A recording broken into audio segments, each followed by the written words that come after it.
Éternel notre Dieu, nous voulons te bénir. Nous voulons te rendre grâce, toi qui es notre Père, toi qui es notre Seigneur. Toi qui nous as aimés avant la fondation du monde. Toi qui renouvelles ton souffle de vie dans notre vie tous les jours. Toi qui permets que nous puissions jouir de la vie et que nous puissions, Seigneur Dieu, manger pleinement à notre faim, boire à notre soif et surtout tu nous gardes, Seigneur Dieu, en bonne santé. Papa, je veux te bénir, je veux te rendre grâce. Je veux te louer, je veux t'adorer, toi qui es notre Père. Oh, Papa, toi qui renouvelles tes bontés tous les jours dans notre vie. Éternel mon Dieu, sois béni encore pour ce moment. Que tu me permets de venir devant ton trône de grâce, afin, Seigneur Dieu, de te louer, de te glorifier. Éternel mon Dieu, je n'oublie pas mes frères et sœurs à travers le monde. Je n'oublie pas, Seigneur Dieu, ceux-là qui sont persécutés. Je n'oublie pas, Seigneur, ceux-là qui attendent une réponse de ta part. Je n'oublie pas, Seigneur, ceux-là qui sont dans les épreuves. Seigneur, donne-leur de l'endurance et de la persévérance, Papa. Donne-leur, Seigneur Dieu, la foi de continuer, Seigneur Dieu, à suivre le chemin étroit, à garder les regards fixés sur toi, toi seul, toi qui es notre Dieu. Éternel mon Dieu, puisque j'ai trouvé grâce encore à tes yeux pour être encore ton messager aujourd'hui dans ton église et aux nations, je te prie maintenant, Seigneur Dieu, que tu m'aides afin que je puisse transmettre le message que tu as mis dans mon cœur, le message concernant la foi, concernant les œuvres de la foi et concernant le salut. Éternel mon Dieu, dirige-moi, guide-moi, que mes pensées te soient soumises, que mes émotions te soient soumises, que mes sentiments te soient soumis et que ta seule volonté soit accomplie en moi, Papa. Reçois la gloire, l'honneur et la puissance au siècle des siècles, toi qui étais, toi qui es, toi qui viens, au nom de Jésus-Christ. Amen, amen et amen. Mes chers frères et sœurs, à travers le monde, vous écoutez la voix de votre frère, le serviteur, l'apôtre Jean-Paul Laosson. Je suis dans la joie de nouveau aujourd'hui pour partager encore avec vous la parole, la manne, oh alléluia, la nourriture qui descend du ciel. J'espère que vous allez bien et que vous vous portez bien et surtout que vous continuez dans le chemin étroit, surtout que vous aimez le Seigneur et que vous ne vous abandonnez pas dans les choses dans lesquelles vous ne devez pas vous abandonner.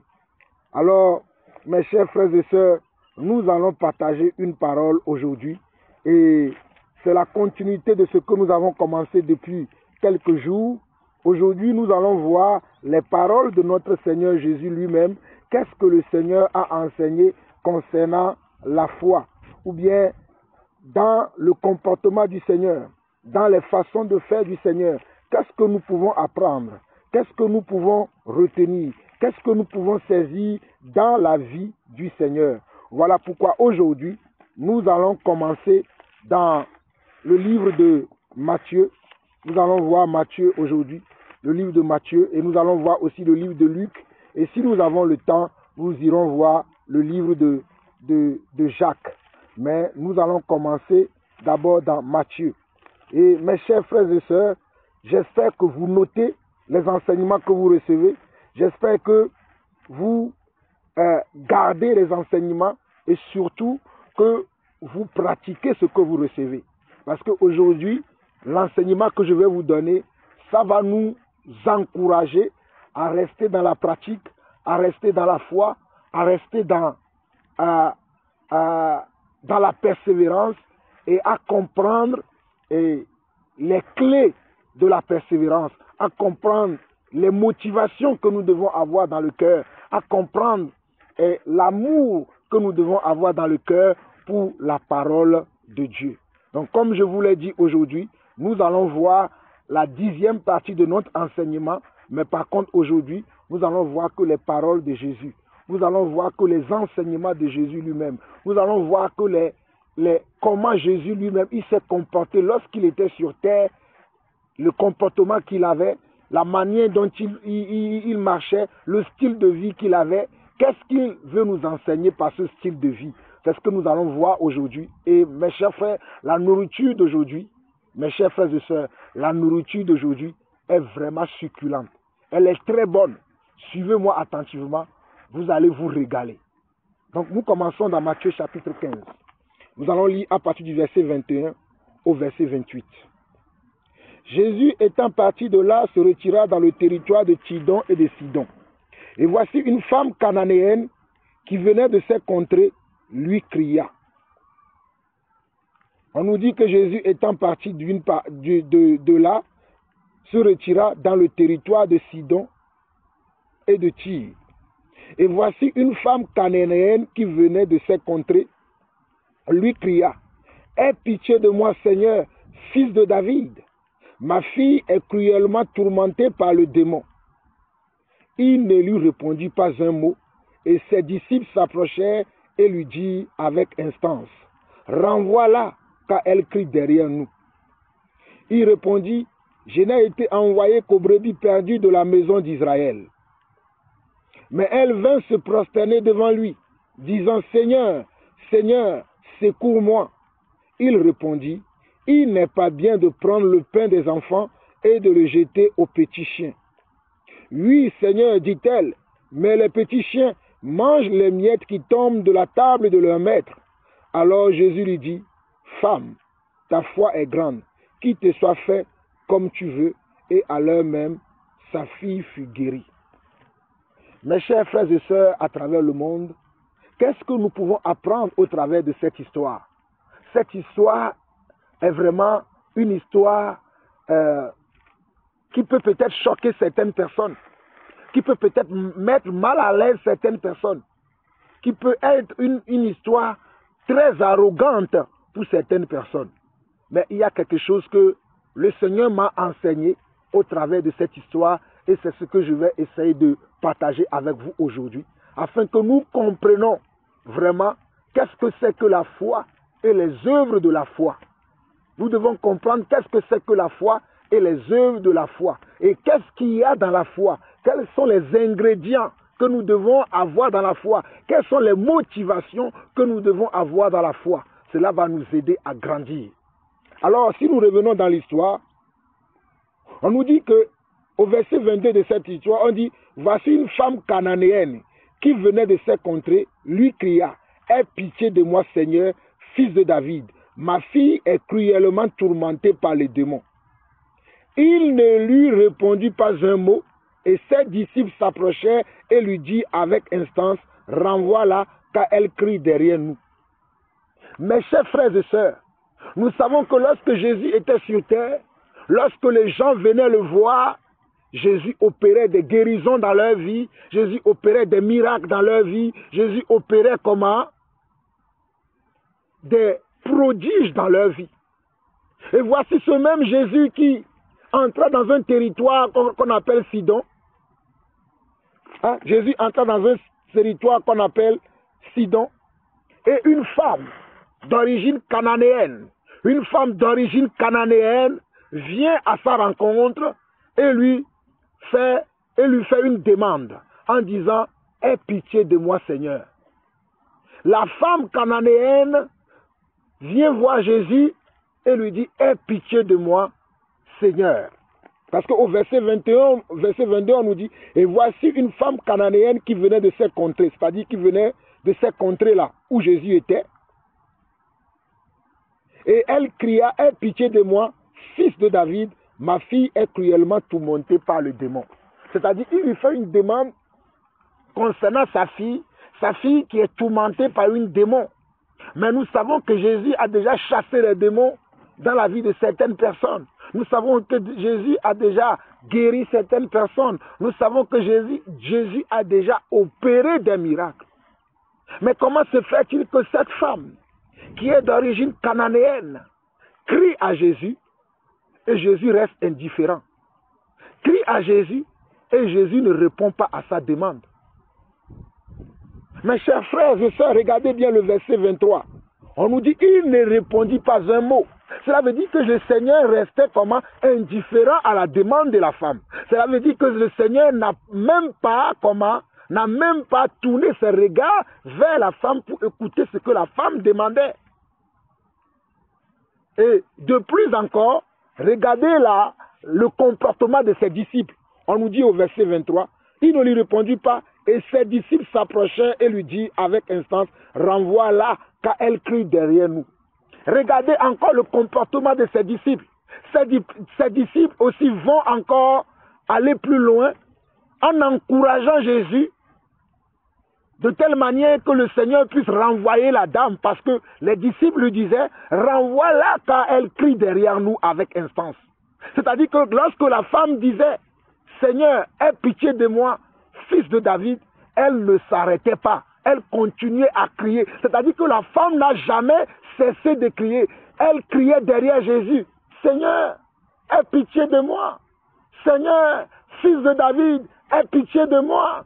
Seigneur, aie pitié de moi. Seigneur, aie pitié de moi. Seigneur, fils de David, fils de David, fils de David, aie pitié de moi. Mais Jésus ne regardait pas cette dame. Mais Jésus ne lui disait même pas un mot. Et les disciples de Jésus vont maintenant aller encore enfoncer le clou. C'est-à-dire, ils vont aller encore plus loin que le Seigneur. Et ils vont dire même Seigneur, ils vont dire au Seigneur, Seigneur d'ailleurs, renvoie cette femme. Renvoie-la car elle nous embête. Elle nous embête. Elle regarde comment elle crie derrière nous avec instance. Renvoie-la. Dis-la, arrête de crier. Dis-la, quitte ici. Ta place n'est pas ici. C'était ce que les disciples disaient à Jésus afin que Jésus puisse renvoyer la femme. Les disciples encourageaient le Seigneur.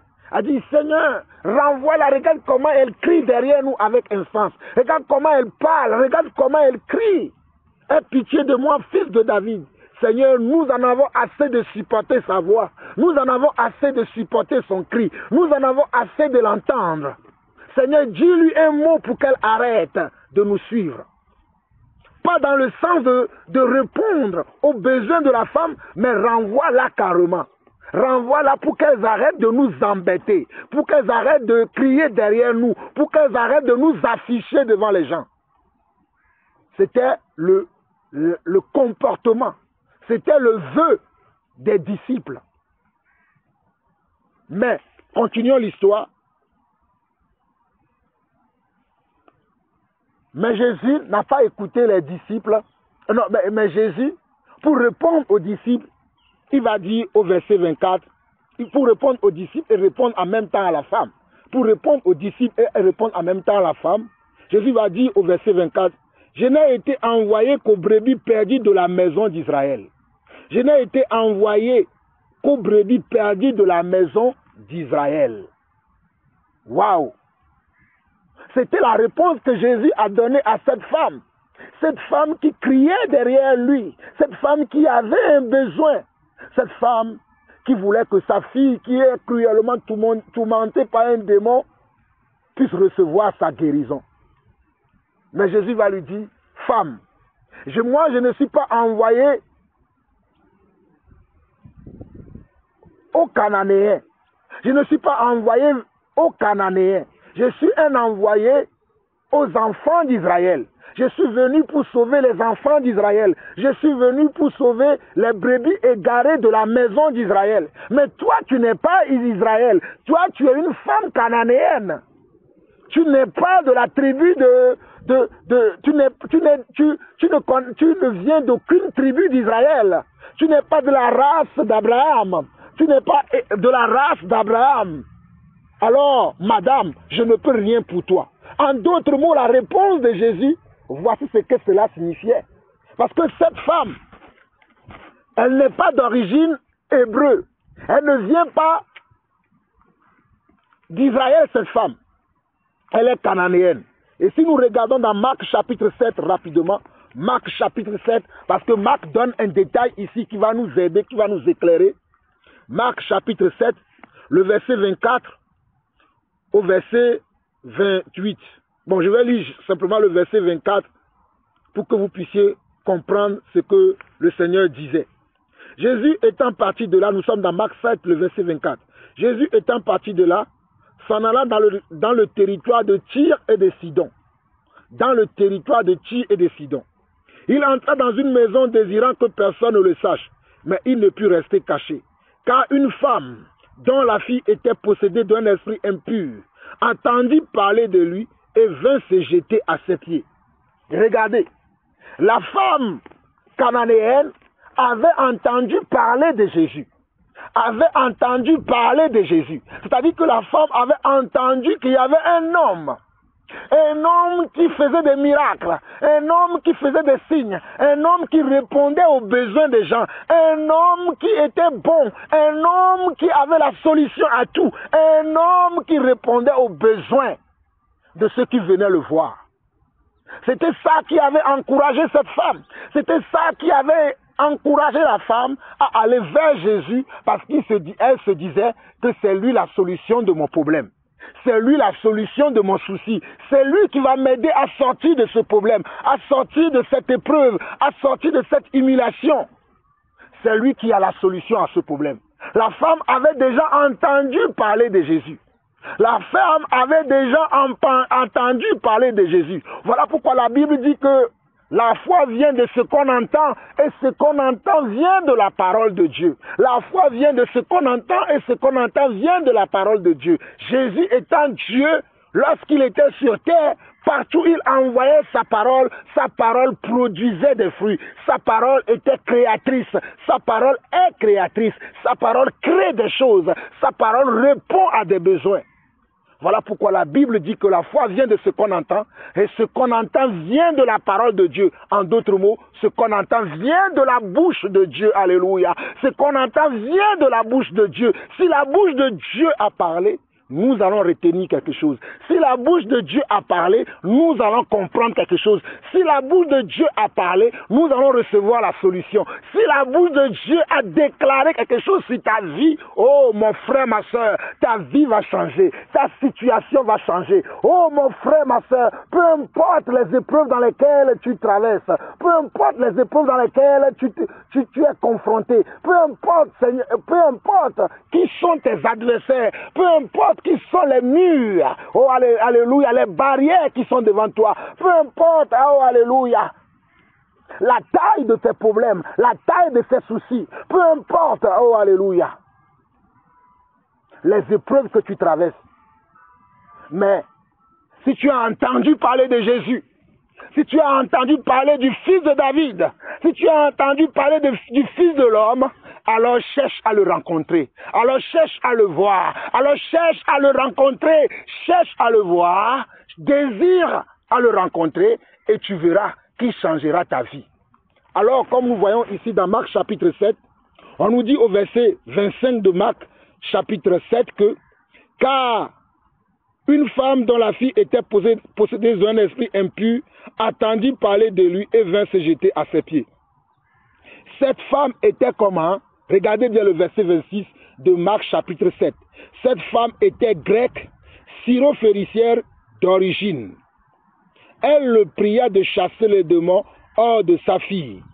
Regardez bien le verset 26 de Marc chapitre 7. Le verset 26 de Marc chapitre 7 nous donne l'origine de la femme. On dit cette femme était grecque, syro-phénicienne d'origine. Donc on comprend que cette femme était en d'autres mots une païenne. Elle était une païenne parce qu'elle était grecque. Nous les Grecs, nous sommes des païens.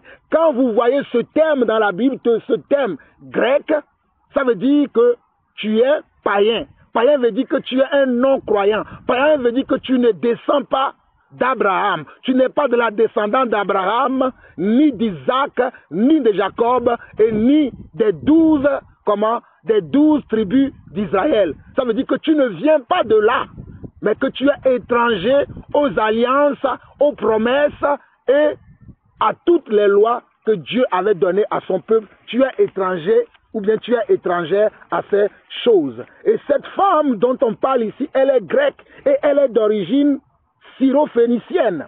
Elle est grecque. Donc c'est une femme cananéenne parce que je comprends que l'origine de cette femme n'est pas d'origine d'Israël.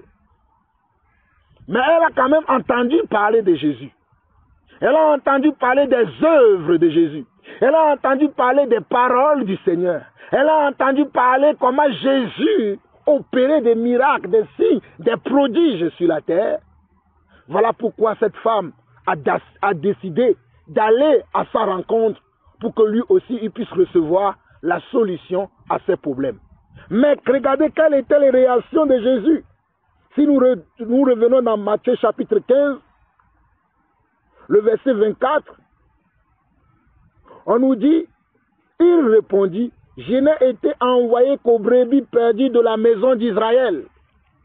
Jésus répondit à cette dame, je n'ai été envoyé qu'aux brebis perdues de la maison d'Israël. Je ne suis pas envoyé aux Grecs, mais je n'ai été envoyé qu'aux brebis perdues de la maison d'Israël. C'est-à-dire, je suis venu pour sauver ceux de la descendance d'Abraham qui ont abandonné leur foi, qui se sont détournés de Dieu, qui se sont détournés de la foi, qui se sont détournés des commandements et des promesses de Dieu. Ils se sont détournés de ces choses. C'est vers eux que Dieu m'envoie. Mon frère, ma soeur, si c'est toi aujourd'hui, je pense si vous qui me contactez souvent, vous avec qui je parle souvent, si j'ai eu ce comportement envers quelqu'un d'entre vous, je pense que ce qui est à la mode aujourd'hui, c'est que vous allez prendre votre caméra pour l'allumer et dire, regardez, Jean-Paul Lawson, c'est un orgueilleux. Jean-Paul Lawson n'a pas d'amour. Jean-Paul Lawson, c'est quelqu'un de méchant. Jean-Paul Lawson, je l'ai contacté, voici ce qu'il m'a dit. Vous allez vous pavaner sur les réseaux sociaux et m'afficher pour dire, regardez le comportement de Jean-Paul Lawson. C'est un homme qui est un orgueilleux, un homme qui est rempli de lui-même, un homme qui a un ego démesuré. Mais tel n'est pas le cas de cette femme. Tel n'a pas été le cas de cette femme. Regardez bien l'histoire de cette femme. Parce que lorsque la femme criait, nous sommes dans Matthieu chapitre 15, le verset 22, on nous dit, et voici une femme cananéenne qui venait de cette contrée, lui cria, aie pitié de moi, Seigneur, fils de David, ma fille est cruellement tourmentée par le démon. Verset 23, on nous dit, il ne lui répondit pas un mot. Jésus avait ignoré cette femme. Mais cela n'a pas empêché cette femme de continuer à crier derrière le Seigneur, de continuer à demander la faveur du Seigneur, de continuer à demander au Seigneur, Seigneur, aide-moi, Seigneur, aide-moi, aie pitié de moi, fils de David, aie pitié de moi, fils de David, aie pitié de moi, Seigneur, aie pitié de moi. Et même les disciples du Seigneur ont été exaspérés. Ils ne supportaient plus les cris de cette dame. Ils ne supportaient plus les propos de cette dame. Voilà pourquoi même les disciples du Seigneur, au verset 24, au verset 23, les disciples dans la deuxième phrase vont dire, renvoie-la car elle crie derrière nous. Renvoie-la car elle crie derrière nous. Mais regardez, c'est ce que Jésus va dire. Il répondit, verset 24, je n'ai été envoyé qu'aux brebis perdues de la maison d'Israël. Je n'ai été envoyé qu'aux brebis perdues de la maison d'Israël. En d'autres mots, femme, tu n'es même pas d'origine d'Israël. Tu n'es pas de la descendance d'Abraham. Tu ne connais pas les lois de Dieu. Je ne suis pas envoyé pour toi. Arrête de crier derrière moi. Je ne peux rien faire pour toi. Mais regardez la réaction de la femme. Oh, alléluia. Et Jésus continue encore. Il répondit, il n'est pas bien de prendre le pain des enfants et de le jeter aux petits chiens. Le Seigneur va considérer cette femme comme si elle était une chienne. Il va dire, il n'est pas bon de prendre le pain des enfants. Il va dire, le pain que les enfants sont en train de manger, ou bien le pain que les enfants vont manger, il n'est pas bon de le prendre et le jeter aux chiens, et le donner aux chiens. C'est-à-dire, le Seigneur va considérer cette femme comme une chienne. Oh, mes frères et sœurs, je ne sais pas si vous voyez la persévérance de cette femme. Je ne sais pas si vous voyez l'humilité de cette femme. Je ne sais pas si vous voyez, alléluia, la foi de cette femme. Il y a quelque chose que cette femme, qui est grecque, qui est païen comme nous, veut nous enseigner. Il y a quelque chose que cette femme, dans cette histoire, il y a quelque chose que cette femme veut nous enseigner. Cette femme veut nous enseigner d'abord l'humilité, alléluia. Parce que la femme continue à crier derrière le Seigneur, continue à demander au Seigneur ce qu'il veut. ce qu'elle veut. Elle continue à parler, malgré que les disciples avaient un comportement comment? Qui n'est pas digne. La femme n'avait pas honte. Elle ne connaissait plus la honte. Elle pouvait dire, voici depuis quelques heures que je crie derrière le Seigneur et que même ses disciples me méprisent. Et que même ses disciples me méprisent. Elle pouvait dire, j'en ai assez. Je ne vais plus crier derrière le Seigneur. Qu'est-ce qu'il y a? Qu'est-ce que j'ai fait pour mériter tout ça? J'en ai assez. Je vais m'arrêter de crier. Cette femme n'avait pas honte, mes chers frères et sœurs. Cette femme ne connaissait pas la honte. Elle ne s'est pas découragée. Elle ne connaissait pas la honte. Elle ne s'est pas découragée. Elle ne s'est pas dit, je vais m'arrêter de crier. Elle continuait de crier. Malgré que les disciples du Seigneur la méprisaient, malgré que les disciples, ceux qui étaient autour du Seigneur, ceux qui étaient comment? Les disciples du Seigneur qui la méprisaient, elle n'arrêtait pas de crier derrière le Seigneur. Elle n'arrêtait pas de continuer à demander, à faire une demande au Seigneur. Cela veut dire que cette femme ne connaissait pas la honte. Cela veut dire que cette femme n'était pas orgueilleuse. Elle était humble de cœur. Elle était douce de cœur. Alléluia. Cette femme syrophénicienne était humble de cœur et était douce de cœur parce qu'elle ne répondait pas à l'arrogance. Oh, alléluia. À l'arrogance des disciples du Seigneur, et elle ne répondait pas aux propos du Seigneur. Elle pouvait se dire, pourquoi elle me parle de telle manière? Qu'est-ce que j'ai fait pour mériter ce sort? Je n'ai besoin que d'une guérison pour ma fille. Mais regarde comment on me traite. Parce que quand je vois les enfants de Dieu aujourd'hui, quand je vois mes frères et sœurs aujourd'hui, le comportement que nous avons, l'attitude que nous avons, comment nous parlons avec arrogance, comment nous parlons avec arrogance. Mais chez cette femme, il n'y avait aucune forme d'arrogance.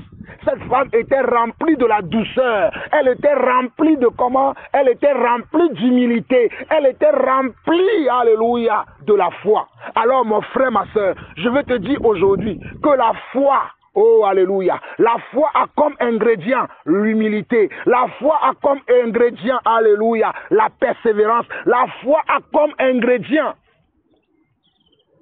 s'oublier soi-même. Parce que cette femme s'est oubliée elle-même. Elle ne pensait plus à qui elle était. Elle pouvait penser à qui elle était. Elle pouvait penser encore à sa nature. Elle pouvait penser encore. Mais la femme ne faisait aucun cas de qui elle était. Elle ne faisait aucun cas de qui elle était. Parce que regardez la suite de l'histoire. Au verset 27 jusqu'au verset 28. Verset 27 au verset 28. Oui, Seigneur, dit-elle, mais les petits chiens mangent les miettes qui tombent de la table de leur maître. Ça veut dire que la femme a accepté qu'elle est une chienne. Elle a accepté la position que le Seigneur voulait lui donner. Elle a accepté l'identité que le Seigneur lui a donnée. La femme l'a accepté. Elle n'a pas refusé parce qu'elle cherchait quelque chose. Parce que la femme l'a cherché quelque chose. Mon frère, ma soeur, qu'est-ce que tu cherches? Qu'est-ce que tu veux? Cette femme cherchait quelque chose. Cette femme voulait voir quelque chose. Cette femme voulait recevoir quelque chose de Jésus. Et elle l'a obtenu. Elle l'a obtenu. Elle l'a obtenu à cause de quoi? Elle l'a obtenu à cause de son humilité. Elle l'a obtenu à cause de son humilité. Elle l'a obtenu à cause de son humilité. Elle l'a obtenu à cause de sa persévérance. Et elle l'a obtenu à cause de quoi? À cause de ce qu'elle n'a plus honte. Toi qui as honte, toi qui as tout le temps honte, tu as honte, je ne vais pas demander à tel frère. Et ce frère-là, il est orgueilleux. Pourquoi moi je vais aller le lui demander? Mais si c'est le frère qui est la solution à ton problème, si c'est ce frère-là qui est la solution à ton problème, si c'est ce frère-là qui est la solution à ton problème, mais tu dis, je ne vais pas aller le voir, je ne vais pas lui demander, tu vas mourir dans ton problème. Tu vas mourir dans ton problème. Tu vas mourir dans ton problème si c'est cette personne-là. Si c'est cette personne-là que Dieu a choisi pour répondre à ton besoin, pour répondre à ton souci, pour t'aider dans le problème dans lequel tu te trouves, pour t'aider dans tes épreuves. Mais toi, tu te dis, mais c'est pourquoi c'est vers lui que je dois aller. Pourquoi Dieu ne m'envoie pas vers telle autre personne? Mais telle autre personne n'a pas la solution à ton problème. Telle autre personne ne connaît pas le plan de Dieu pour ta vie. Telle autre personne ne connaît pas les projets de Dieu pour ta vie. Telle autre personne ne connaît pas Dieu. Mais celui qui connaît réellement Dieu, c'est cette personne que Dieu t'a montré. C'est cette personne que Dieu veut que tu ailles rencontrer. Mais toi, dans ton cœur, ton ego te bloque. Ton ego te bloque. Tu te dis, ce n'est pas pourquoi je vais aller vers lui. Celui-là qui parle comme ça, celui-là qui est tellement hautain, celui-là qui est tellement rempli d'ego, celui-là qui ne parle pas bien aux gens. Mais n'est-ce pas la même chose que Jésus a fait? N'est-ce pas la même chose que Jésus a fait envers cette femme? Mais cette femme n'a pas regardé à sa personne. Cette femme n'a pas regardé à sa personne parce qu'elle avait un besoin. Ce besoin, c'est qu'elle voulait que sa fille soit guérie. Ce besoin, c'est qu'elle voulait que sa fille, qui était tourmentée par un démon, soit délivrée. Alléluia. Peut-être toi aussi qui m'écoutes. Peut-être toi aussi qui m'entends, tu es délivré, tu es possédé par un démon. Tu es possédé par un démon quelconque. Ou peut-être tu as un problème pour lequel tu cherches une solution. Tu as un problème pour lequel tu cherches une solution. Mais cette solution, tu ne le trouveras pas chez les hommes. Mais cette solution, tu ne le trouveras pas dans le monde. Cette solution, tu peux le trouver qu'en Dieu. Alléluia. Cette solution, tu peux le trouver que dans la parole de Dieu. Cette solution, tu peux le trouver qu'avec un serviteur de Dieu. Alléluia. Tu peux le trouver qu'auprès d'un serviteur de Dieu véritable. Et d'ailleurs, peut-être le Seigneur t'a déjà montré ce serviteur de Dieu. Mais tu résistes dans ton cœur. Tu ne veux pas aller rencontrer ce serviteur de Dieu. Tu ne veux pas aller rencontrer ce serviteur de Dieu. Parce que tu es rempli d'ego, alléluia. Parce que tu es rempli d'ego. Tu es rempli de toi-même. Mais regardez la réponse du Seigneur au verset 28 de Matthieu chapitre 15. Alors Jésus lui dit, femme, ta foi est grande, qu'il te soit fait comme tu veux. Et à l'heure même, sa fille fut guérie. Regardez le verset 28. On nous dit, alors Jésus lui dit, femme, ta foi est grande. Femme, ta foi est grande, qu'il te soit fait comme tu veux. Et à l'heure même, sa fille fut guérie. Regardez la foi de cette femme. Je voulais vous montrer cette histoire afin que vous compreniez ceux qui se disent simplement qu'il faut simplement avoir la foi. Nous avons la foi pour être sauvés. Quand tu crois, c'est fini. Tu n'as plus besoin d'accomplir des œuvres. Tu n'as plus besoin de montrer ta foi par des actions concrètes, de montrer ta foi, de montrer le caractère de ta foi, de montrer la forme de ta foi, de montrer le style de foi que tu as.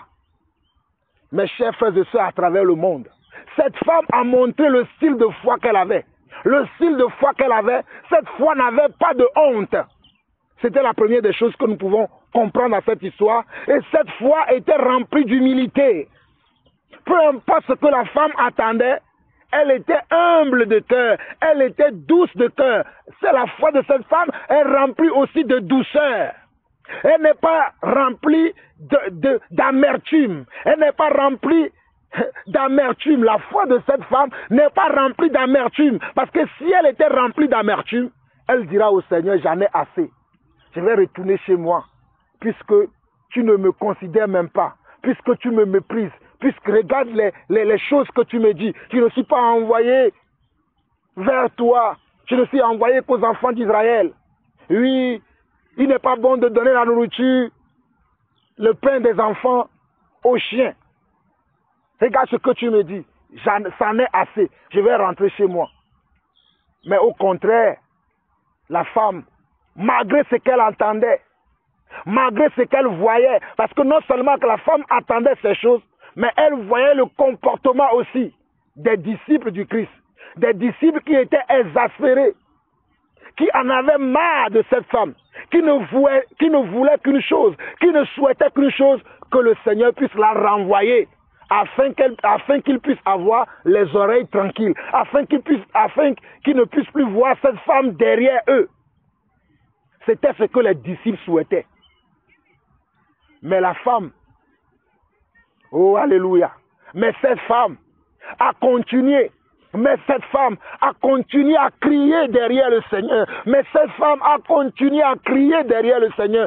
Cette femme n'a pas regardé à sa personne. Elle n'a pas dit, moi, l'éducation que j'ai reçue, on ne me parle pas comme ça. On ne me dit pas certaines choses. On ne me traite pas de tel nom. On ne me traite pas de ceci. On doit répondre à mon besoin. Dès que je pose la question, on doit répondre à mon besoin. On ne me doit pas me renvoyer à telle chose.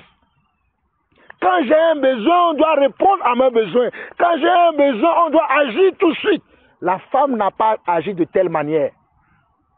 Vous voyez comment la foi de cette femme est ressortie. Vous voyez comment la foi de cette femme est ressortie.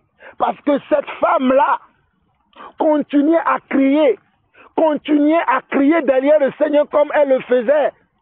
Tout au départ, elle criait, aie pitié de moi, Seigneur, aie pitié de moi, fils de David. Elle continuait à le faire parce qu'elle savait que le Seigneur était la solution à son problème. Parce qu'elle avait reçu, elle avait déjà entendu parler des merveilles de Dieu. Elle avait déjà entendu parler des oracles de Dieu. Elle avait déjà entendu parler, alléluia. Oh mon frère, ma soeur, toi qui as déjà entendu parler des merveilles de Dieu, toi qui as déjà entendu parler des oracles de Dieu, toi qui as déjà entendu parler des miracles du Seigneur. Pourquoi toi tu ne fais pas comme cette dame? Pourquoi tu es rempli encore de ton égoïsme? Pourquoi tu es rempli encore de ton éducation? Oui, dans notre famille, ce n'est pas comme ça qu'on fait. Oui, moi, on m'a éduqué de telle manière. Oui, moi, on m'a enseigné de telle manière. Oui, moi, on m'a dit que. Oui, moi, on m'a dit ceci. Oui, moi. Nous sommes toujours dans les raisonnements. Nous voulons raisonner avec le Seigneur. Nous voulons justifier nos comportements. Mais regardez cette femme. Elle n'a pas cherché à raisonner, elle n'a pas cherché à se justifier, elle n'a pas cherché à justifier quoi que ce soit. Elle continuait à demander, Seigneur, fais-moi miséricorde, fais-moi grâce, Seigneur. Elle n'a pas cherché à se justifier, mais la plupart d'entre nous, nous continuons à raisonner devant le Seigneur. Nous continuons à dire, mais pourquoi c'est à moi que cela arrive? Pourquoi c'est à moi que cela arrive? Pourquoi c'est à moi que cela arrive? Pourquoi moi je subis telle chose? Pourquoi moi je fais telle chose? Pourquoi moi je saisis? C'est ta foi qui est mise à l'épreuve. Mon frère, ma soeur, c'est ta foi qui est mise à l'épreuve. C'est ta foi qui est mise à l'épreuve. Le Seigneur veut voir si ta foi va tenir jusqu'au bout. Est-ce que tu es humble de cœur? Est-ce que tu es doux de cœur? Est-ce que tu n'as plus d'ego? Alléluia. Est-ce que tu penses encore à ta personne? Est-ce que tu es rempli encore de toi-même? Car cette femme n'avait plus d'identité. Cette femme n'avait plus d'identité. Son identité, c'était Seigneur, aide-moi. Son identité, c'était Seigneur, aie pitié de moi. Son identité, c'était Seigneur, aide-moi. Son identité, c'était Seigneur, aie pitié de moi. Voilà pourquoi, malgré les réponses répugnantes que le Seigneur lui donnait, elle continuait à demander la clémence du Seigneur. Elle continuait à demander la faveur du Seigneur. Elle continuait à demander que le Seigneur puisse lui faire grâce. Alors, toi qui penses que la grâce, c'est juste simplement de croire au Seigneur, que tu es sauvé, tu ne fais rien. Regarde le comportement de cette femme. Toi qui crois que la grâce de Dieu, ou bien la foi, c'est juste de croire, et puis c'est fini, qu'il n'y a plus rien d'autre à produire, regarde le comportement de cette femme. Le comportement de cette femme représente les œuvres de sa foi. Le comportement de cette femme grecque, syro-phénicienne, représente les œuvres de sa foi. D'ailleurs, ce n'est pas une femme qui est d'origine, comment? Hébreu. Elle n'est pas de la descendance d'Abraham, puisque le Seigneur lui a dit, je ne suis qu'envoyé qu'aux brebis égarées d'Israël. Mais toi, tu n'es pas brebis égarée d'Israël, parce qu'elle était d'origine, comment? Païenne. Toi aussi qui es païen, à qui le Seigneur a fait grâce. Toi aussi qui es païen et que tu cherches que le Seigneur te fasse grâce. Quel est le comportement que tu as dans ton cœur? Quelle est l'attitude que tu as dans ton cœur? Quel est le style de vie que tu as? Quel est le comportement que tu as? Regarde le comportement de cette femme et imite le comportement de cette femme. Ne sois pas arrogant comme quelques-uns aujourd'hui. Ne sois pas arrogante comme quelques-unes aujourd'hui qui ne veulent pas se soumettre à Dieu, qui ne veulent pas aimer Dieu, qui ne veulent pas s'oublier eux-mêmes, oublier leur identité, oublier qui ils sont, oublier qui elles sont et venir à Dieu. Avec un cœur rempli de douceur, avec un cœur rempli d'amour pour le Seigneur, avec un cœur qui ne cherche que le Seigneur. Mais il y a des gens, parce que cette femme savait qu'elle ne pouvait trouver la solution ailleurs. La solution se trouvait que chez Jésus. Il y a des gens aujourd'hui qui viennent à Jésus, mais ils ont une autre idée dans la tête.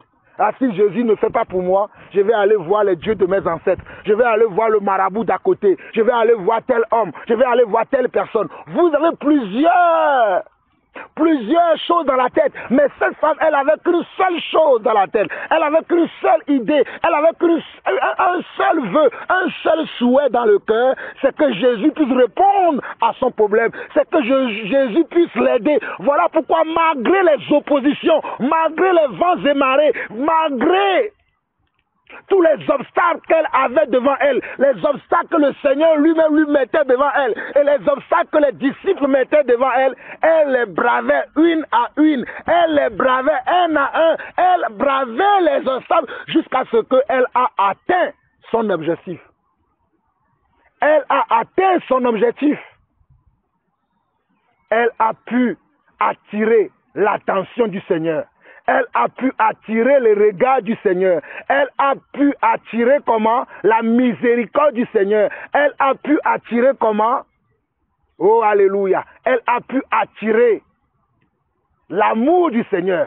Car au verset 28 de Matthieu, chapitre 15, on nous dit, alors Jésus lui dit, femme, ta foi est grande. Oh, comme Jésus a été touché par le comportement de cette femme, comme Jésus a été touché par le comportement, par les propos, par les paroles, par le style, par le caractère de cette femme, Jésus a été touché. Et comme Jésus a été touché, Jésus lui a répondu favorablement à sa demande. Au verset 28 de Matthieu chapitre 15, alors Jésus lui dit, femme, ta foi est grande, qu'il te soit fait comme tu veux, et à l'heure même, sa fille fut guérie. Regardez, comme cette femme a eu le bon comportement, comme cette femme a eu la bonne attitude, comme cette femme avait comment l'attitude qu'il fallait, elle s'est oubliée lui-même, elle s'est oubliée elle-même. Voilà pourquoi Jésus dira, celui qui perdra sa vie à cause de moi, la retrouvera. Cette femme n'avait plus de vie, car elle n'avait plus honte. Malgré le mépris des disciples, malgré les réponses du Seigneur, elle persévérait. Elle continuait à demander que le Seigneur puisse l'aider. Elle ne s'est pas arrêtée. Elle continuait. Vous voyez dans cette histoire que la foi doit avoir des œuvres. Vous voyez que dans cette histoire que la foi doit avoir l'humilité. Vous voyez dans cette histoire que la foi doit avoir la persévérance, qu'il ne faut pas s'arrêter au bout d'une fois, de deux fois ou de trois fois, mais qu'il faut toujours continuer, alléluia. Il faut toujours continuer, alléluia. Il faut toujours continuer, il ne faut pas s'arrêter, mon frère, ma soeur. Je t'encourage, toi qui m'entends aujourd'hui. Je t'encourage, toi qui m'entends aujourd'hui. Ne dis pas que j'ai assez prié. Continue à prier encore. Ne dis pas que j'ai assez demandé. Continue à demander encore. Ne dis pas que tu as assez gêné. Continue à gêner encore. Ne dis pas que tu as assez fait. Continue à faire encore. Continue à faire encore. Ne t'arrête pas, mon frère. Ne t'arrête pas, ma soeur. Continue à te sanctifier. Continue à te purifier. Continue à craindre le Seigneur. Continue à aimer le Seigneur. Continue à avoir une bonne disposition de cœur. Continue à prêcher l'évangile si tu es un prédicateur de l'évangile. Continue à aimer les frères et sœurs si tu es rempli d'amour. Continue à donner si Dieu t'a donné le don de libéralité. Continue à exhorter si Dieu t'a donné le don d'exhortation. Continue à chanter des cantiques. Continue à louer le Seigneur, peu importe la grâce que Dieu t'a donnée. Ne t'arrête pas, mon frère. Ne t'arrête pas, ma soeur. Ne dis pas que j'ai assez fait. Ne dis pas que c'est bon, je suis arrivé. Continue jusqu'à ce que le Seigneur puisse entendre ta voix. Continue jusqu'à ce que le Seigneur puisse entendre ta voix. Continue jusqu'à ce que le Seigneur puisse entendre ta voix. Ne t'arrête pas, mon frère.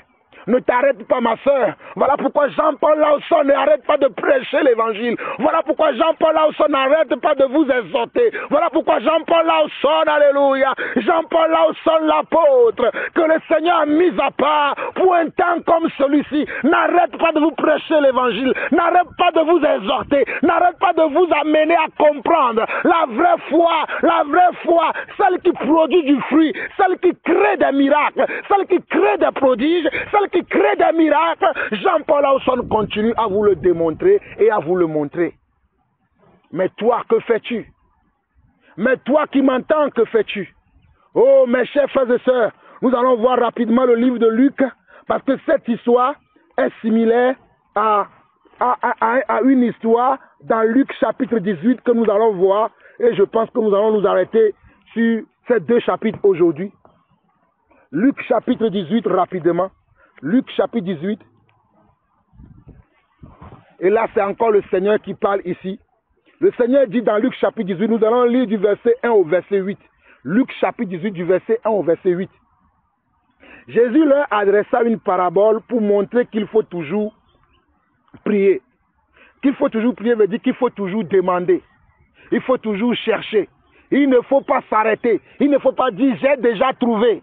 Il ne faut pas dire je connais déjà. Il ne faut pas dire je sais déjà. Il ne faut pas dire j'ai tout saisi déjà. Oh, alléluia. Il est écrit dans Luc chapitre 18, le verset 1. Jésus leur adressa une parabole pour montrer qu'il faut toujours prier et ne point se relâcher. Il ne faut jamais se relâcher. Toi qui t'es relâché dans les bonnes choses que tu faisais, dans les bonnes choses que tu pratiques, dans les bonnes choses que tu partages, dans les bonnes choses que tu aimes appliquer à ta vie, mais tu t'es relâché parce que tu as entendu que tel a dit que ce n'est pas la peine, parce que tu as entendu que tel autre a dit que regarde depuis des années que tu fais ça, mais il n'y a rien qui se produit dans ta vie. Dieu veut te dire aujourd'hui, ne t'arrête pas. Oh, alléluia, ne t'arrête pas, continue, ne te relâche pas, continue dans le travail que Dieu t'a donné, continue dans la mission que Dieu t'a donnée, continue dans la tâche que Dieu t'a donnée, continue mon frère, continue ma soeur, ne t'arrête pas, n'aie pas honte de toi. N'aie pas honte de toi, n'aie pas honte de toi, continue le travail que Dieu t'a donné, continue la mission que Dieu t'a donnée, ne t'arrête pas, continue. Au verset 2, il dit, il y avait dans une ville un juge qui ne craignait point Dieu. Regardez ici, Luc chapitre 18, le verset 2, il dit, il y avait dans une ville un juge qui ne craignait point Dieu et qui n'avait d'égard pour personne. Il y avait aussi dans cette ville une veuve qui venait lui dire, fais-moi justice de ma partie adverse. Il y avait aussi dans cette ville une veuve qui venait lui dire, fais-moi justice de ma partie adverse. Pendant longtemps, il refusa. Mais ensuite, il dit en lui-même, quoique je ne craigne point Dieu et que je n'ai d'égard pour personne, néanmoins parce que cette veuve m'importune, je lui ferai justice afin qu'elle ne vienne pas sans cesse me casser la tête. Regardez. Cette histoire est similaire à l'histoire que nous avons vue tout à l'heure dans Matthieu chapitre 15. Il y a dans cette ville-là, le Seigneur donne cette parabole pour nous amener à comprendre que nous devons avoir de la persévérance, que nous ne devons pas relâcher, que nous ne devons pas relâcher de faire les bonnes choses, que nous ne devons pas relâcher de nous sanctifier, de nous purifier, de chercher à comprendre le Seigneur, de chercher à connaître les voies du Seigneur, de chercher à connaître les plans de Dieu, de chercher à connaître les projets de Dieu pour notre vie. Nous ne devons pas nous arrêter, mon frère. Nous ne devons pas nous arrêter, ma soeur. Mes frères, mes chers frères et sœurs à travers le monde, nous ne devons pas nous arrêter. Au travers de cette histoire, Jésus nous enseigne comment? La persévérance. Jésus nous enseigne comment? L'humilité. Parce que des fois tu vas faire, mais tu auras comment? Des barrières, des embuscades, tu auras des oppositions sur ton chemin, tu auras des gens qui seront méchants avec toi, tu auras des gens qui auront comment? Des regards hautains. Comme nous avons vu les disciples du Seigneur envers cette femme syro-phénicienne. Comme nous avons vu comment même le Seigneur lui-même répondait à cette femme. Quelquefois tu auras de l'opposition. Quelquefois tu auras des gens qui ne vont pas te comprendre, qui vont te mépriser, qui vont même t'insulter. qui vont même te dire, tu crois que tu es qui? Mais mon frère, ma soeur, tu ne dois pas t'arrêter. Parce que dans cette histoire, on nous dit qu'il y avait un juge qui est unique, qui ne craint pas Dieu. Parce qu'un juge, Dieu l'a placé en tant que juge pour pouvoir traiter les affaires entre les gens qui vont venir le voir. Dieu l'a nommé parce que c'est Dieu qui gère tout dans ce monde. Si Dieu a permis qu'il soit juge, c'est parce que Dieu voudrait qu'il puisse rendre justice à ceux qui viennent le voir. Mais ce juge était tellement rempli de lui-même, était tellement un homme qui ne craint pas Dieu comme lui-même le disait. Mais il y avait une femme qui venait le voir. Il y avait une femme qui venait le voir. Oh, il y avait une femme, oh Seigneur, bénis nos soeurs dans l'église. Bénis mes soeurs dans l'église. Bénis mes mamans, alléluia. Bénis mes soeurs, oh, alléluia. Bénis mes soeurs, alléluia. Qu'une sœur soit comme la femme syro-phénicienne. Qu'une sœur dans l'église aujourd'hui soit également comme cette femme de l'histoire de Luc, papa. Seigneur, je prie en tant que ton serviteur.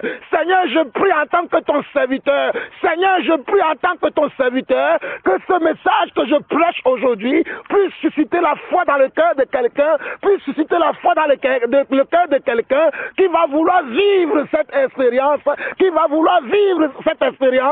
comme la femme syro-phénicienne ou comme cette femme dans l'histoire de Luc chapitre 18.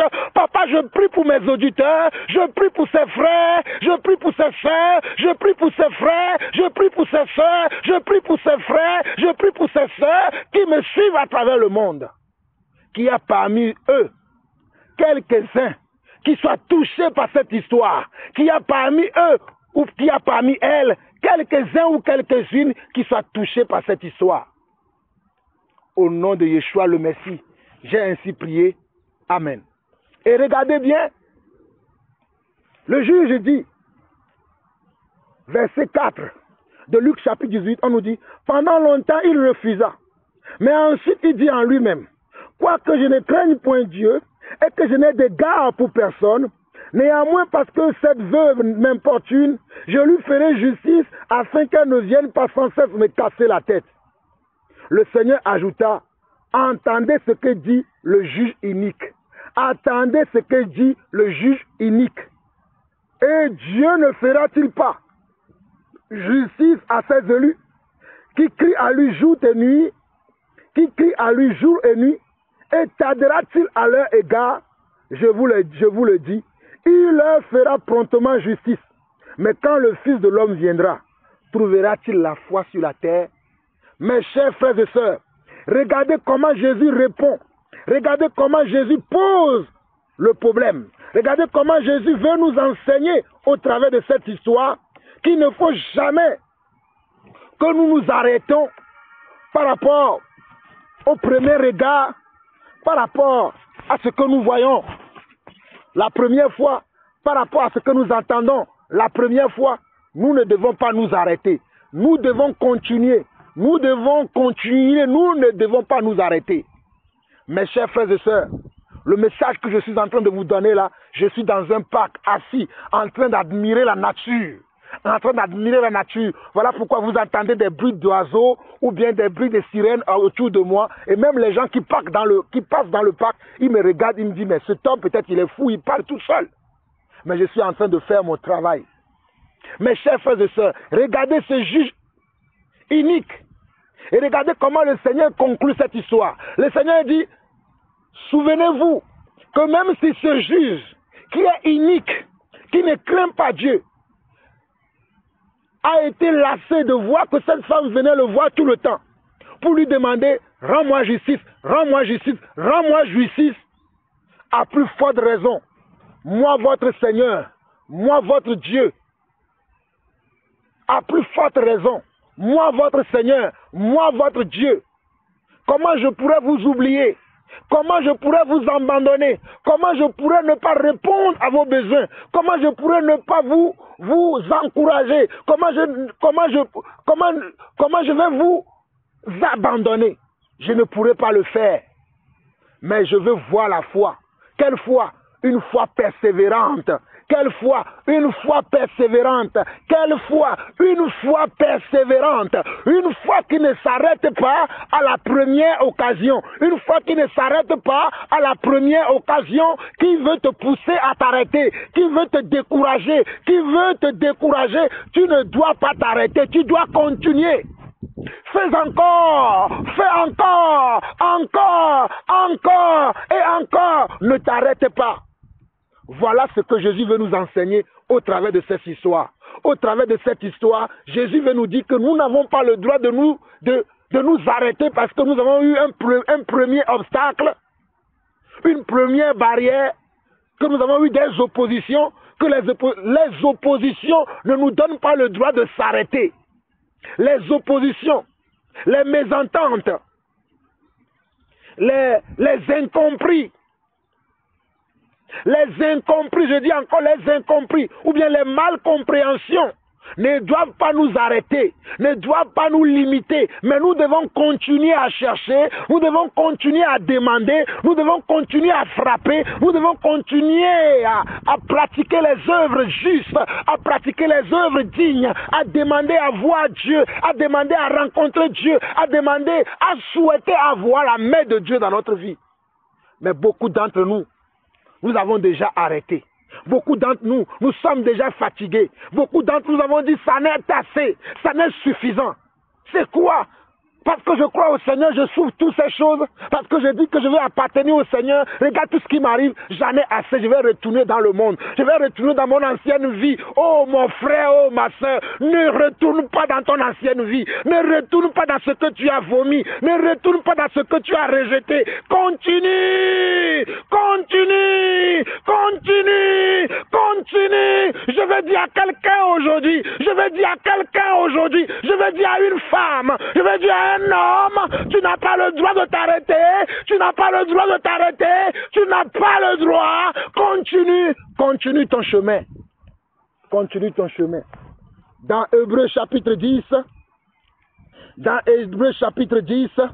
nous allons lire du verset 32 au verset 39 rapidement. Hébreux chapitre 10, verset 32 au verset 39 qui dit ceci. Souvenez-vous de ces premiers jours où, après avoir été éclairés, vous avez soutenu un grand combat au milieu des souffrances.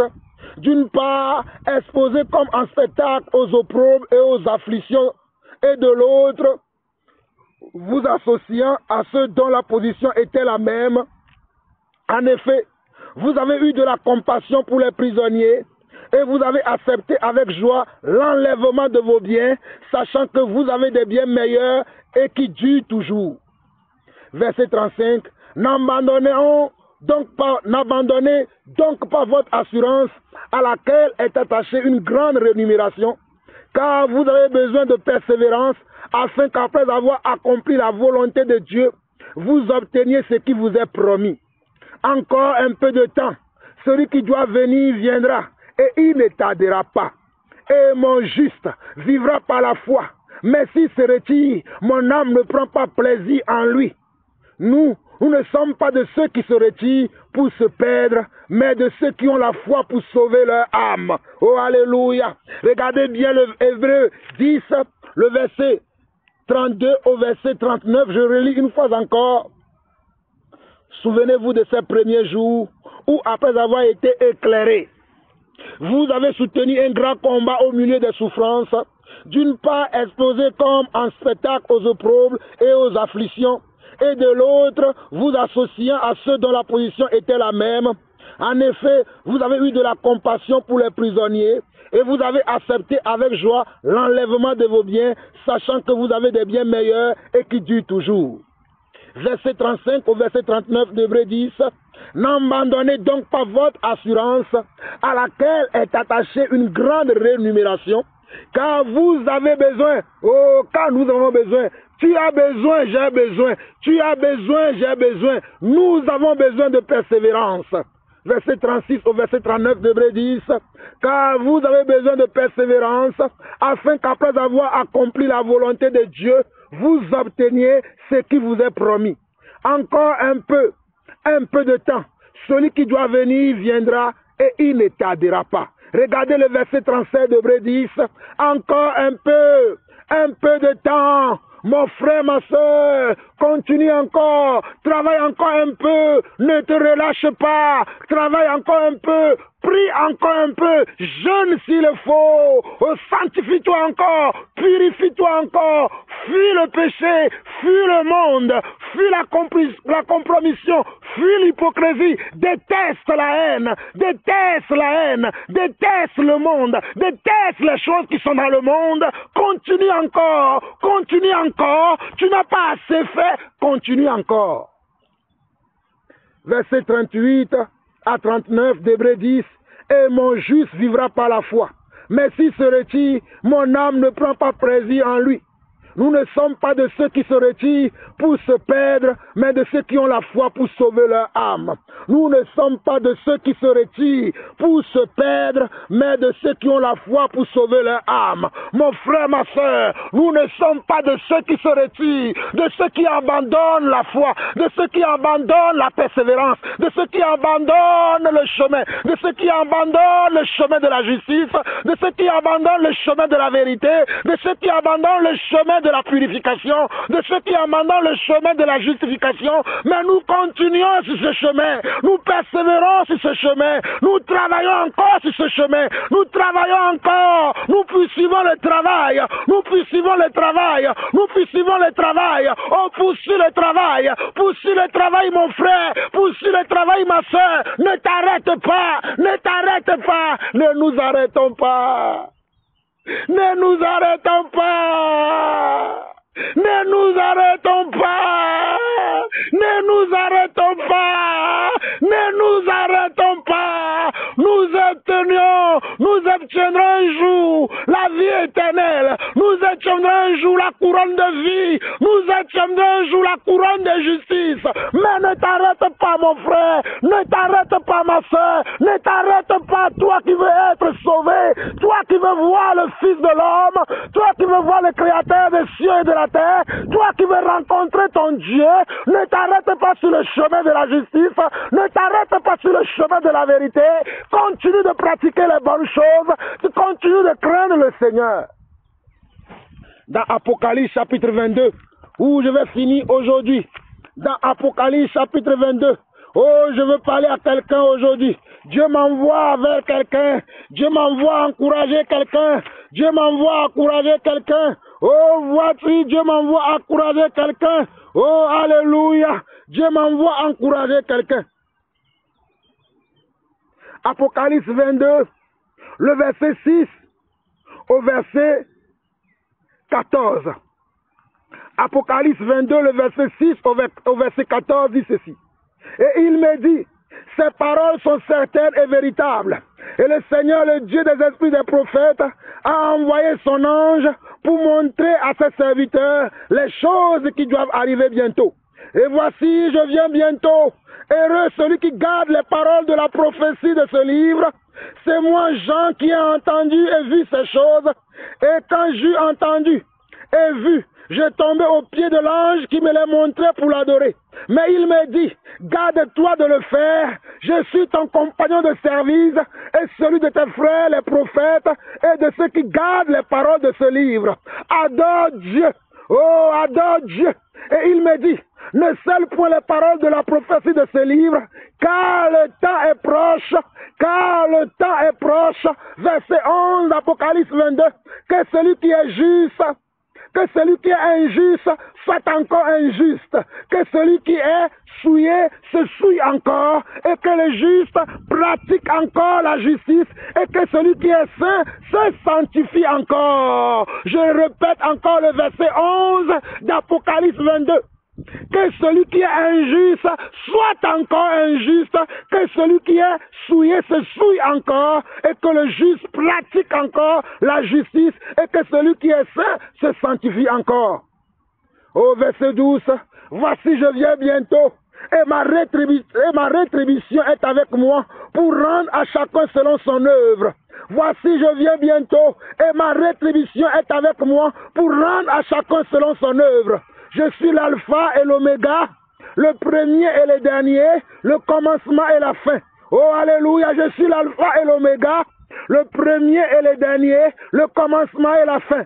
Heureux ceux qui lavent leurs robes afin d'avoir droit à l'arbre de vie et d'entrer par les portes dans la ville. Verset 15, dehors les chiens, les magiciens, les débauchés, les meurtriers, les idolâtres, et quiconque aime et pratique le mensonge.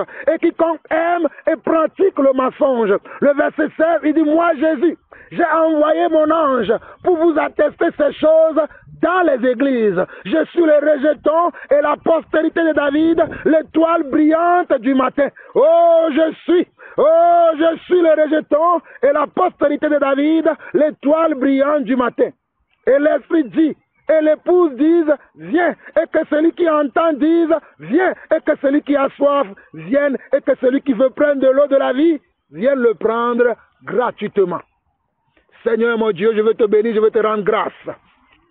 Toi qui es mon Père, toi qui es mon Seigneur, toi qui m'as appelé depuis le sein de ma mère, et tu m'as mis à part pour un temps comme celui-ci. Tu m'as mis à part pour une génération comme cette génération. Et Seigneur, tu m'envoies tous les jours crier. Tu m'envoies tous les jours parler à mes frères et sœurs. Tu m'envoies tous les jours encourager. Voilà pourquoi, Seigneur Dieu, je n'ai pas résisté à mon appel. À chaque fois que tu m'envoies, je reste toujours positionné et je reste toujours sur le chemin sur lequel tu m'as placé afin d'annoncer tes oracles, afin de parler de toi, afin de montrer ta parole. Seigneur, j'ai montré encore ta parole aujourd'hui. J'ai révélé encore ce qui est caché dans ta parole aujourd'hui. J'ai révélé encore les profondeurs de ta parole aujourd'hui. Mais Seigneur, je prie maintenant pour que cette parole puisse trouver preneur, pour que cette parole puisse trouver la foi chez quelques-uns. Oh, Papa, je prie pour cette femme, je prie pour cet homme, je prie pour cet enfant, je prie pour ce monsieur, je prie pour cette femme, je prie pour cette église, je prie pour ce serviteur, je prie pour cette servante, Papa. Suscite la foi et la persévérance. Suscite la foi et la persévérance dans leur cœur. Suscite la foi et la persévérance dans leur cœur, afin que ce message ne soit pas tombé dans les oubliettes, afin que ce message ne soit pas tombé dans les oubliettes, mais que ce message puisse trouver des preneurs, que ce message puisse trouver des gens qui vont adhérer à ce message et qui vont vivre selon ce qu'ils ont reçu, selon ce qu'ils ont entendu dans ce message. Car ta parole déclare que la foi vient de ce qu'on entend et ce qu'on entend vient de ta parole. Seigneur, c'est ta parole. Ce n'est pas la mienne, Papa. Seigneur, c'est ta parole. Ce n'est pas la mienne, Papa. Seigneur, c'est ta parole. Ce n'est pas la mienne, Seigneur. Seigneur, j'ai les douleurs de l'enfantement. J'ai les douleurs de l'enfantement. J'ai mon estomac qui me tire. Mais Seigneur, c'est pour la bonne cause. C'est pour la bonne cause, Rabbi. C'est pour la bonne cause, Seigneur. Voilà pourquoi je prie encore pour ce dernier. Voilà pourquoi je prie encore pour cette dernière. Seigneur, relève-les, relève-les, relève-les, relève-les. Alléluia. Au nom du Seigneur, nous avons ainsi prié. Shalom, shalom, shalom à tous. Ceux qui se confient en l'Éternel, ils sont comme la montagne de Sion. Ceux qui se confient en l'Éternel, ils sont comme la montagne de Sion. Elle ne chancelle point, elle ne chancelle point. Elle est affaiblie pour tous. Elle ne chancelle point. Elle ne chancelle point. Elle est affaiblie pour tous. Elle montagne en tout Jérusalem. Oh, ainsi l'Éternel entoure son peuple. Les montagnes en tout Jérusalem. Ainsi l'Éternel entoure. Oh, Jérusalem, oh, Jérusalem, Jérusalem, Jérusalem, oh, Jérusalem,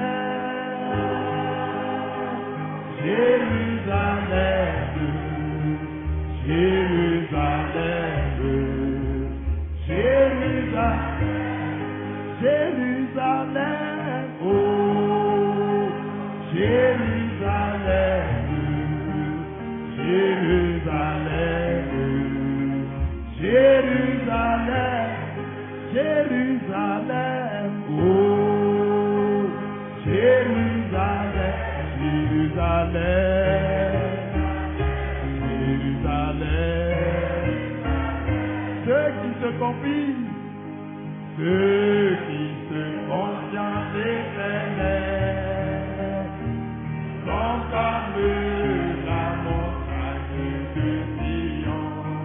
Ceux qui se confient, ceux qui se confient en l'Éternel, sont comme la montagne de Sion.